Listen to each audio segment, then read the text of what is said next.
Things are changing in your home now. You've got a young person who is thinking about getting their driver's license, or maybe they've already gotten their driver's license, and there's a new era of freedom. There's a new sense of, Mom and Dad, why are you telling me what to do? I'm an adult now. And yet the dilemma is they don't have full responsibility yet. You know, when you first bring a child in your home, you have 100% responsibility, and you also have 100% authority. You lay that little baby down in their crib, and they don't decide what they are going to eat that day. They don't decide what they're going to wear. They don't even decide what toy they're going to play with, because it's the toy that you've placed in their crib. But then that authority-responsibility balance begins to change. They get a little older, and they wander around the room, and they do choose which toy they're going to play with that day.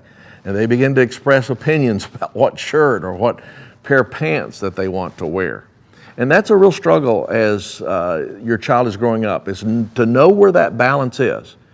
Here basically is what the Bible says about that. It says that it ought to match the authority and the responsibility. That the more authority that a child has, the more responsibility that they ought to have. Now the dilemma is that as a parent, you're always pushing your child to have more responsibility, to pick up their own toys and to begin to make their own bed and some of those other responsibilities. But many times we hesitate to give them authority. On the other hand, the dilemma for your child is they want all the authority, but they don't always want all the responsibility. Now, at this particular time in your child's life, you're getting to the point where you're preparing to let go completely. You're preparing to give them all of the authority, but also to give them all the responsibility. And as a result, there's a tendency for there to be some tension that is there. I think it's helpful to have a kind of celebration, a kind of anticipation for that time where that passing of the baton will take place. To say, acknowledge that it's not quite there yet, and there are some things that you're still responsible for, and therefore you still have the right to have some authority over them, but that you recognize that it is coming. And I think that will be an encouragement to them. More than an encouragement, it will help them prepare for that time where that balance of authority and responsibility takes place completely. Well, rite of passage for me, what my family did, is my dad invited men from both, Colorado, Texas, all the places that I've lived that have been a huge influence in my life and have really formed who I am as a man and kind of have been that influence of what a godly man's supposed to be. Invited them all down here, and we just had a day where it was just kind of started out just a lot of fun. We went to go eat breakfast at one of my favorite restaurants, Chiloso here.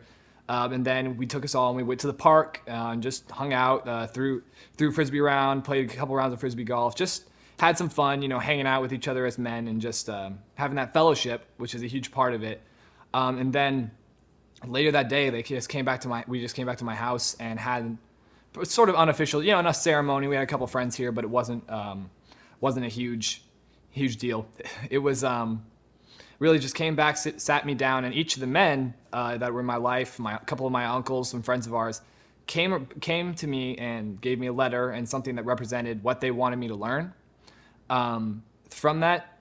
And they just gave me, it's like what a man needs to be on each different topic. What it means to be a man in his marriage, what it means to a man to be a father, what it means to be a husband, and what it means in your job and your daily life, just all the different things, what it means to be a man of God in those different places in our life. And they would just give me these letters, read them to me, and I've still got the copies. For example, my Uncle Greg wrote me one on what it means to, I've always admired just his marriage and how he was able to be just so faithful and so loving to his wife. And he just wrote me a letter, Dear Sean, when God blesses you with a wife, his calling is for you to lead and to love. Neither is an easy task. When a husband will not lead spiritually, the family falters and the faith is not passed on. When a husband does not love his wife, anger, bitterness, and resentment follows. Just piece of advice, something that I could take away that had an influence on me and an impact on me. And it was definitely a huge formative thing for me. I mean, it was a lot of fun, first of all, really cool just to see all those guys in my life. But really awesome just to see that to be a man in a godly sense, it is a mission, and these men were leading it. It wasn't just something you do passively. You needed to actively seek after it, and they really did that in everything in their lives. And it's just, especially after this first year of college, coming back and seeing I can just tell my friends at school who they obviously didn't have that. There's just such a stark difference between men who are leading that life as a mission to be a man of God and those who, never had that influence of a strong male influence or of anybody who's showing them what it means to be a man of God or just a man in general. And you can just see such a clear contrast between how they live their lives. And it's been really interesting, and it's been a huge blessing to me to know that I've had that in my life and just something I can pass on to my kids. Most children, when they are growing up, they absorb the faith of their parents and they take on the faith of the parents. And when they come to a certain age, they need to find their own faith. I know that was true with me. I was raised in a home with strong Christians, mom and dad, and I kind of took on their faith. It came to a point where I needed my faith. A rite of passage is that mark, that delineating mark, where a teenager comes to the point where the faith is no longer that of their parents. It becomes their own faith. We turned Leah loose in her rite of passage to be responsible for her own spiritual disciplines. That was our purpose. We had a special tea at her grandma's house, and all the ladies that were in her wisdom council, there were 6 of them, all the ladies that were in her wisdom council, they had special it was really a special time, with teapots and tea, little tea cakes and special confections. We even had edible flowers. And it was a special time, just me and Leah and her 6 wisdom council. And then they all took turns just giving her a little hint of what they were going to say, what their subject was that night. And then they said what she meant to them. And so it was a real time of blessing on her life in particular. The ladies that I chose from my wisdom council were my 2 older sisters, my adopted older sister, a woman who had essentially been like an aunt to me all of my life, another lady who had, as a child, she would bring me into her home, and she didn't have any sons, and so there were me and a couple of the girls in the church kind of were her adopted daughters. One of the biggest things that sticks out to me from my rite of passage, which happened when I was 16 years old, is as I've gotten older, I still think of the women in the different roles that they were assigned to talk about.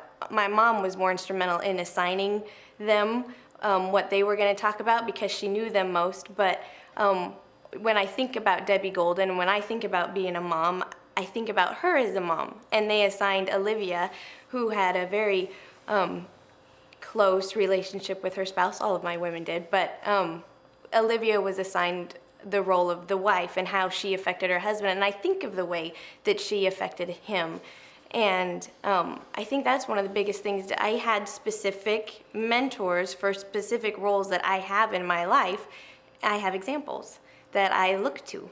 At the very end, her dad, we had a special blessing at the very end on her, and then he escorted her to take her seat. There were seven seats, and 3 and 3. The ladies were sitting there as they'd come up to speak, and then they would go back. And then he took her and put her in the middle. Now she was taking her place with all the other women, and now she was her own. She was in charge of her own spiritual disciplines. I've been invited to sit on the wisdom council of several young men, and to me, that's one of the most powerful things about the rite of passage is the men that they choose or the women that they choose, because those people have been a part of the lives of those young people, and they've earned the right to be where they are. For instance, I went to Colorado Springs to be in Kyle's rite of passage, and I went to Texas to be in Sean's rite of passage. And then when they actually had the rite of passage, one was in the basement, and there was just a collection of friends there, and one was in Texas. They were in the living room, and it was a casual setting, real casual setting, not anything formal, but it was powerful. And those men that got up to speak into the life of those young men, it was powerful. Some read them, some memorized them, and some were eloquent, and some were just from the heart. You wouldn't call them eloquent, but you would call them powerful. And those men spoke from their heart because they knew how important this was to that young man. You know, a rite of passage for us was something we started talking about years before we did it. Stephen was just a little kid, and I had a friend who is into mentoring men and mentoring young people as well. And he was telling me about a ceremony that he went to and how it was this kind of rite of passage. And so he described it to me, and I just thought it sounded phenomenal. And I remember saying, you know, some years from now I'm going to call you back and ask you about that and how that works. And so when Stephen got up into his teenage years, Susie and I contacted him, and he recommended a book to us, and we got the book, and Susie read through the book in detail, and we really had to make a first decision about what age to do it. And I think in the book they recommend younger than we really did it with Stephen. We decided with Stephen that we would do it at the high school age, but it's really that time where you take all the people that have kind of influenced him, and in particular men, and bring them together and give kind of an affirmation, a time of affirmation and a charge, and kind of a I see in you, here's what I've seen in you over the years, here's what I recognize, admire, and kind of a challenge as well at a certain point. When I called them up and I said, listen, we're going to have this ceremony for Stephen, and you may not realize it, but you've had a significant impact on him. And they were surprised. They were very glad to do it. They did a fantastic job. Well, some of them I would say were mentors, while others were mature friends. With certain people, I felt more comfortable asking serious questions, life questions, looking for guidance for the future, talking about college, talking about relationships with whether it's just friends or maybe a girl, things like that. It really depended. Another gentleman that neither of you were very close with, but that I was a guy that led a Bible study of mine, and he just opened his home, and it was a huge blessing in my life. And he really invested time in us and money in us, and they had dinner for us every week, and a lot of high school students went over there, and so I became close with him, and that's another person that was invited that night, and so there was all sorts of different relationships. Some were family, some were friends, some were teachers. So there was a good variation there. You know, when it got to be time to prepare for the ceremony, of course, the first thing we wanted is we wanted it to be a surprise. Now, I know that there are different ways to approach this, and some people approach it where it's not a surprise. The child knows that it's coming, but in our case, I like surprises, so I wanted it to be a surprise. I wanted to sneak up on him, and I did. And so, do you remember what you said? What I said about why we were going? Yeah. Do you remember what you said? Remember what your story was? You probably remember it better. You said you were going to receive some award, and you couldn't go with him to be there for moral support, so he wanted his son to go. I had to get all dressed up, which back then was just, awful. And I had to put on, a button-up shirt and slacks. Well, so I was all bent out of shape. And I was like, okay, I'll go with you to receive your award, whatever. I was an immature punk kid. And then lo and behold, I walk in and saw everyone there. Mostly I just sent out a letter to these people, and we did invite their wives as well. Mm-hmm. It was a dinner event, and we mostly just explained, what we were doing, and asked them if they would speak for about 5 to 10 minutes, as well as write out what they were going to say, because I wanted to keep it in a book for our son, for, just to chronicle the event and, for him to have for his memories. And so we asked them if they would affirm something in Stephen, qualities that they saw in him, maybe a story about him that they remembered. And then we asked that they would, share from their own life, valuable lessons that they had learned. What would you say to a young person who was going off to school, that type of thing.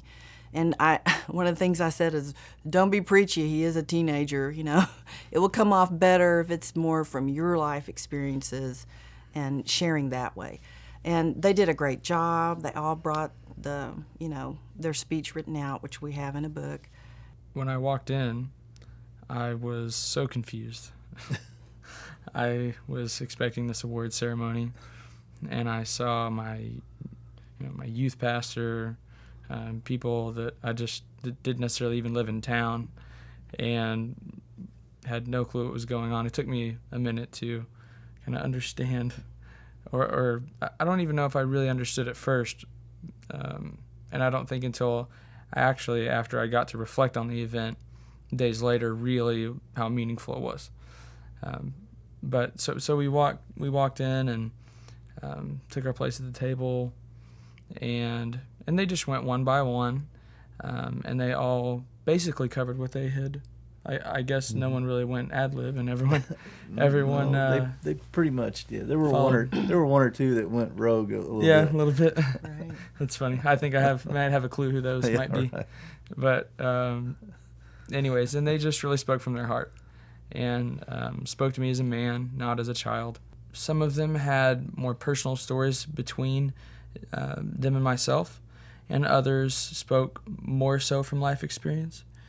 And each one was very meaningful in different ways. I got up, and it was tough. It was tough to look at all those people, and I was emotional, and I think the weight of it really kind of settled on me when I got up to address all of them, and I wasn't really sure what to say. I was very grateful. I was honored, really, that they all, because I respected them so much, each and every one of them, for different reasons, and throughout different times in my life, they had really helped me through certain things and really given me a vision for the future in certain areas of my life. And I was just so grateful, and grateful to my parents that you had set that up. And it was a big ordeal, and I was blessed. And I stood up, and I think I struggled through a couple minutes of talking to them, and then we just kind of hung out after, and one by one some of them trickled out, and it was just I think maybe 2 or 3 hours, and it was a great event. Yeah. But one of the surprises about this whole thing to me was the impact on the people who were there.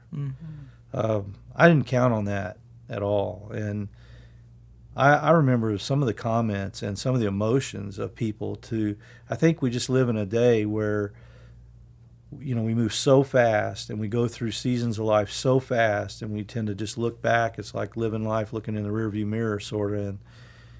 And to have these moments where you actually mark time and say, this has been an important season, and there's a transition here. And I'd like to say we were smart enough to understand all that. We really didn't. We just wanted to do this for our son. But I remember that everybody in that room was really moved by the entire event, by the fact this just doesn't happen very much, and how many people said, I've never seen anything like this in my life. All the other people that were there were very impacted by it, and I think they all kind of wished, that would have been done for them. And I'm sure some of them were thinking about their own children, because some of them had younger children, and about, I want to do this for my son or daughter. Whether you're a single mom or whatever your family configuration is, again, we read widely on this subject before we did. There's so many different ways you can do this, and it can be completely family. There are people that do these things, and it's just families, grandma, grandpa, and aunts and uncles, and it's very much a family thing. I agree with what Stephen is saying here about the number of people, and even if there was just one person there, I think all of us can remember when somebody took the time or effort and pulled us aside and said, I see this in you, I admire you, I see great potential in you, I value you as a person, especially when somebody we looked up to, an adult, that kind of thing. We all remember those things. It's not about the numbers of people that do that, but that this time is marked in somebody's life. I think however you pull that off, and wherever you pull it off, and whatever, it's not about the environment or any of that. It can be right there in your kitchen, in your home. I mean, I think it's the doing of it and making that moment special that a child's going to remember for the rest of their lives, really, and that's what we believe.